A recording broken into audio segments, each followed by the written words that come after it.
नमस्कार, मैं हूं माधुरी। आप देख रहे हैं वागड़ वार्ता 91। वागड़ वार्ता 91 में आपका स्वागत है। प्रदेश और संभाग की ताज़ातरीन खबरों से जुड़ने के लिए आज ही हमारे चैनल को सब्सक्राइब कर ले और बेल आइकन को जरूर दबाएं। चलिए खबरों का सिलसिला शुरू करने से पहले नजर डालते हैं अब तक की टॉप हेडलाइंस पर। तेज रफ्तार कार ने मचाया कोहराम, अनियंत्रित होकर घर की दीवार तोड़कर आंगन में घुसी, बड़ा हादसा होने से टला। भीषण सड़क हादसे में ट्रोला बटा 2 टुकड़ों में, हादसे में बाल बाल बचे दंपति। दीपावली के बाद हुई भारी बारिश से खेतों और खलिहानों में खराब हुई फसलें, किसानों ने मुख्यमंत्री से मांगी गुजरात मॉडल पर राहत। बांसवाड़ा में तेज रफ्तार कार फिल्मी स्टाइल में घर की दीवार तोड़कर सीधे आंगन में जा घुसी। देर रात हुए इस हादसे की आवाज से पूरे मोहल्ला दहल गया। गनीमत रही कि हादसे में किसी की जान नहीं गई, लेकिन घर की दीवारें टूट गई और एक बकरी घायल हो गई। घटना के बाद इलाके में अफरा तफरी का माहौल बन गया। बांसवाड़ा जिले के गढ़ी थाना क्षेत्र के सेमालिया गांव में सोमवार को देर रात एक तेज रफ्तार कार ने फिल्मी अंदाज में ऐसी पलटी खाई कि देखने वाले दंग रह गए। जानकारी के अनुसार कार घड़ी से डडुका की ओर जा रही थी। अचानक चालक का नियंत्रण कार से हट गया और कार प्रकाश बामणिया के घर की दीवार से जा टकराई। टक्कर इतनी जोरदार थी कि दीवार टूट गई और कार सीधे घर के आंगन में जा गिरी। हादसे की आवाज इतनी तेज थी कि आसपास के लोग नींद से जाग उठे। घर में सो रहे परिजन दहशत में बाहर भागे तो देखा कि कार उनके आंगन में धंसी पड़ी है। हादसे में घर की दीवारें दरक गई और पास में बंधी एक बकरी घायल हो गई। वहीं टक्कर से बिजली के तार टूटकर जलने लगे, जिससे कुछ देर के लिए इलाके में अंधेरा छा गया। ग्राम पंचायत सेमालिया के सरपंच नानूलाल बामणिया ने बताया कि गनीमत रही कि घर के सभी सदस्य उस वक्त अंदर का वाले कमरे में थे, नहीं तो हादसा बड़ा रूप ले सकता था। कार सवार दोनों युवक भी मामूली चोटों के साथ सुरक्षित बच गए। घटना की सूचना मिलते ही स्थानीय लोग मौके पर पहुंचे और किसी तरह कार को बाहर निकाला गया। ग्रामीणों ने बताया कि सड़क पर आए दिन तेज रफ्तार वाहन चलते हैं और कई बार हादसे हो चुके हैं। उन्होंने प्रशासन से मांग की है कि सड़क पर स्पीड ब्रेकर बनाए जाएं ताकि भविष्य में ऐसी घटनाएं न हो। बांसवाड़ा में मंगलवार सुबह भीषण सड़क हादसा हुआ। सीमेंट से भरे ट्रोले और कार की आमने सामने टक्कर के बाद ट्रोला 2 हिस्सों में बंट गया और कार पूरी तरह क्षतिग्रस्त हो गई, लेकिन इस हादसे में कार में सवार दंपति सुरक्षित बच गए।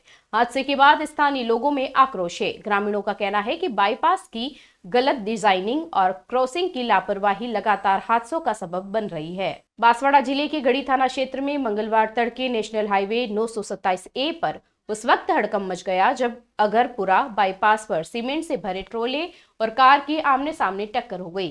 सुबह करीब 5 बजे हुई यह टक्कर इतनी जबरदस्त थी कि ट्रोला 20 से 2 टुकड़ों में बंट गया और सड़क किनारे पलट गया। वही कार के परखच्चे उड़ गए। हादसे की आवाज इतनी तेज थी कि आसपास के गांवों में लोग अपने घरों से बाहर निकल आए। प्रत्यक्षदर्शियों के अनुसार ट्रोला तेज रफ्तार में गलत दिशा से आ रहा था, जबकि सामने से जा रही कार को संभालने का मौका तक नहीं मिला। हादसे में कार में सवार दंपति को मामूली चोटें आई, लेकिन उनकी जान बच जाना किसी चमत्कार से कम नहीं माना जा रहा है। लोगों ने तत्काल मौके पर पहुंचकर दंपति को बाहर निकाला और ट्रैफिक को नियंत्रित किया। ग्रामीणों ने बताया कि अगरपुरा बाईपास की यह क्रॉसिंग लंबे समय से विवादों में है। यहाँ की सड़क का डिजाइन और मोड़ इतने खतरनाक है कि हर महीने कोई न कोई बड़ा हादसा होता है। लोगों ने कई बार प्रशासन से यहाँ सुधार करवाने की मांग की, लेकिन अब तक कोई ठोस कार्रवाई नहीं हुई। हादसे की सूचना मिलते ही गढ़ी थाना पुलिस मौके पर पहुंची और सड़क पर बिखरे मलबे को हटवाया। वाहनों की आवाजाही कुछ समय के लिए बाधित रही। फिलहाल पुलिस ने मामला दर्ज कर ट्रोला चालक की लापरवाही की जांच शुरू कर दी है। डूंगरपुर में बारिश से बर्बाद हुई फसलों को लेकर किसानों का गुस्सा अब सड़कों पर दिखने लगा है। भारतीय किसान संघ राजस्थान प्रदेश के बैनर तले किसानों के प्रतिनिधि मंडल ने जिला कलेक्टर को ज्ञापन सौंपा और मुख्यमंत्री से विशेष राहत पैकेज की मांग की है। किसानों का कहना है कि दीपावली के बाद हुई लगातार बारिश ने खेतों और खलिहानों में पड़ी फसलें पूरी तरह चौपट कर दी है। ऐसे में सरकार तुरंत मुआवजा देकर किसानों को राहत दे। डूंगरपुर जिला मुख्यालय पर मंगलवार को भारतीय किसान संघ राजस्थान प्रदेश के बैनर तले किसानों का प्रतिनिधिमंडल जिला कलेक्टर कार्यालय पहुंचा। किसानों ने मुख्यमंत्री के नाम जिला कलेक्टर अंकित कुमार सिंह को ज्ञापन सौंपा और बारिश से खराब हुई फसलों के लिए अतिरिक्त राहत पैकेज की मांग रखी। किसान नेताओं ने बताया कि दीपावली के बाद 27 से 31 अक्टूबर तक हुई लगातार बारिश से जिले में खरीफ की फसलें पूरी तरह बर्बाद हो गई है। खेतों में खड़ी खलिहान में रखी फसलें पानी से सड़ गई है। जिससे हजारों किसानों को लाखों रुपए तक का नुकसान झेलना पड़ा है। खासकर मक्का, उड़द और मूंग जैसी फसलें पूरी तरह से खत्म हो चुकी है। किसानों ने कहा कि राज्य सरकार को गुजरात की तर्ज पर एक अतिरिक्त राहत पैकेज की घोषणा करनी चाहिए, ताकि नुकसान झेल रहे किसानों को आर्थिक सहारा मिल सके। किसानों ने मांग की है कि प्रभावित किसानों की गिरदावरी तुरंत करवाई जाए और उन्हें बिना देर किए मुआवजा दिया जाए।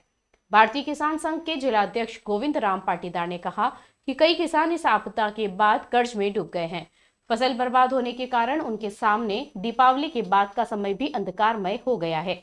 उन्होंने चेतावनी दी है कि अगर सरकार जल्द राहत पैकेज की घोषणा नहीं करती तो किसान आंदोलन तेज करेंगे। डूंगरपुर में मुस्लिम समाज का 13वां सामूहिक विवाह समारोह इस साल 28 दिसंबर को आयोजित होगा। इसको लेकर शहरी वेलफेयर सोसाइटी की बैठक में आयोजन को लेकर जिम्मेदारियां तय कर दी गई है।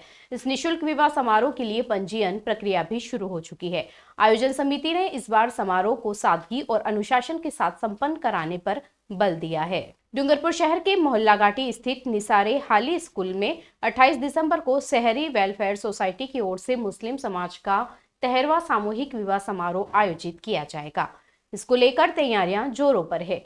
आयोजन से जुड़ी बैठक सोसाइटी के कार्यालय में हुई, जिसमें पदाधिकारियों ने जिम्मेदारियां तय करते हुए इस वर्ष के विवाह समारोह की रूपरेखा पर चर्चा की। शहरी वेलफेयर सोसाइटी के सदर अकील खान ने बताया कि इस वर्ष का सामूहिक विवाह पूरी तरह निःशुल्क रहेगा, ताकि आर्थिक रूप से कमजोर परिवारों को राहत मिल सके। उन्होंने कहा कि विवाह के लिए पंजीयन की प्रक्रिया शुरू हो चुकी है। इच्छुक परिवार सोसाइटी के सचिव वसीम मलिक से संपर्क कर सकते हैं। पंजीयन के लिए आधार कार्ड, जन आधार कार्ड, जन्म प्रमाण पत्र, शैक्षणिक प्रमाण पत्र, बैंक पासबुक और पासपोर्ट साइज फोटो जमा करवाना अनिवार्य रहेगा। सचिव वसीम मलिक ने बताया कि विवाह समारोह को लेकर सभी तैयारियां तय समय पर पूरी कर ली जाएगी। इस वर्ष समारोह में सादगी, अनुशासन और सामाजिक एकता पर विशेष ध्यान दिया जाएगा। सोसाइटी के संरक्षक मोहम्मद यूसुफ मलिक और अध्यक्ष अकील खान ने बैठक में कहा कि आयोजन समाज के हर वर्ग के सहयोग से किया जाएगा। विवाह समारोह में शामिल होने वाले जोड़ों को सभी आवश्यक सुविधाएं और सामग्री उपलब्ध करवाई जाएगी। इस आयोजन का उद्देश्य समाज में एकता, भाईचारा और परस्पर सहयोग की भावना को बढ़ावा देना है। बांसवाड़ा में आयोजित राष्ट्रीय संगोष्ठी के दौरान राजस्थान के राज्यपाल हरिभाऊ बागड़े ने देशभक्ति पर बड़ा बयान दिया। उन्होंने कहा कि जो व्यक्ति भारत का भोजन करता है लेकिन दूसरे देश का गीत गाता है, वह सच्चा देशभक्त नहीं हो सकता। बागड़े ने कहा कि भारत ने हमेशा मानवता और सद्भावना को महत्व दिया है। राज्यपाल के इस बयान ने कार्यक्रम में मौजूद लोगों में नई ऊर्जा और राष्ट्र प्रेम की भावना को प्रबल कर दिया। राजस्थान के राज्यपाल हरिभाऊ बागड़े मंगलवार को बांसवाड़ा जिले के गोविंद गुरु जनजातीय विश्वविद्यालय के दौरे पर पहुंचे, जहां उन्होंने राष्ट्रीय संगोष्ठी में मुख्य अतिथि के रूप में शिरकत की। इस दौरान उन्होंने देशभक्ति, संस्कृति और आदिवासी समाज के योगदान पर अपने विचार व्यक्त किए। कार्यक्रम में बोलते हुए राज्यपाल ने कहा कि सच्चा देश प्रेम केवल शब्दों से नहीं बल्कि कर्मों से झलकना चाहिए। जो व्यक्ति भारत की धरती पर जन्म लेकर यहीं का भोजन करता है लेकिन किसी दूसरे देश की वंदना करता है, वह सच्चा देशभक्त नहीं कहा जा सकता। उन्होंने सोनिया गांधी का उदाहरण देते हुए कहा कि उन्होंने लंबे समय तक भारत की नागरिकता नहीं ली थी, फिर भी उनका नाम वोटर लिस्ट में जुड़ गया, जो लोकतंत्र के प्रति हमारी सहनशीलता को दर्शाता है। राज्यपाल ने कहा कि पाकिस्तान और बांग्लादेश युद्ध के दौरान भारत ने 1 करोड़ शरणार्थियों को आश्रय दिया, जो हमारे देश की उदारता और मानवता का परिचायक है। उन्होंने युवाओं से आह्वान किया कि वे शिक्षा, अनुशासन और देश हित के कार्यों में अग्रणी भूमिका निभाएं। राज्यपाल के आगमन पर विश्वविद्यालय में उत्साह का माहौल देखने को मिला। उन्होंने परिसर में बने उद्यानों का निरीक्षण किया और पौधों की विविधता की सराहना की। इस अवसर पर कुलपति केशव जी ठाकुर, नचिकेता तिवारी और जिला कलेक्टर सहित कई अधिकारी मौजूद रहे। कार्यक्रम में राज्यपाल को गार्ड ऑफ ऑनर भी दिया गया और उनके प्रेरणादायक संबोधन पर सभागार तालियों से गूंज उठा। लोग ऐसे भी रहते कि सालों तक रहते लेकिन नागरिकता नहीं लेते। हम पेपर में पढ़ा है कि माननीय सोनिया जी गांधी ने कई सालों तक नागरिकता ली नहीं, लेकिन वोटर लिस्ट में नाम डाल दिया। वोटर लिस्ट में नाम डाल दिया, ये भी आप पढ़े होंगे, लेकिन ये सच नहीं, अच्छा नहीं। और अब किसी भी वो देश, अपने देश को ऐसा बना है शुरू में एक धर्मशाला, आओ बैठो, यहाँ रहो, ऐसी एक धर्मशाला जो अपने ऐसे अपने देश की शुरू का काल में परिस्थिति थी। जब अपना विभाजन हुआ तब तो लोग उधर के आए, वो तो वहाँ सही बोले थे। जब विभाजन हुआ तो ये बात पे हुआ था कि लोगों के अदला बदल हो जाएगी, इधर के लोग उधर जाएंगे, उधर लोग इधर जाएंगे। लेकिन हमारे पंडित जवाहरलाल नेहरू पहले दिन। चलते चलते फिर नजर डालते हैं आज की टॉप हेडलाइंस पर। तेज रफ्तार कार ने मचाया कोहराम, अनियंत्रित होकर घर की दीवार तोड़कर आंगन में घुसी, बड़ा हादसा होने से टला। भीषण सड़क हादसे में ट्रोला बटा 2 टुकड़ों में, हादसे में बाल बाल बचे दंपति। दीपावली के बाद हुई भारी बारिश से खेतों और खलिहानों में खराब हुई फसलें, किसानों ने मुख्यमंत्री से मांगी गुजरात मॉडल पर राहत। अपने स्मार्टफोन पर प्रदेश भर की खबरों से अपडेट रहने के लिए आज ही हमारे चैनल को सब्सक्राइब कर ले और बेल आइकन को जरूर दबाएं।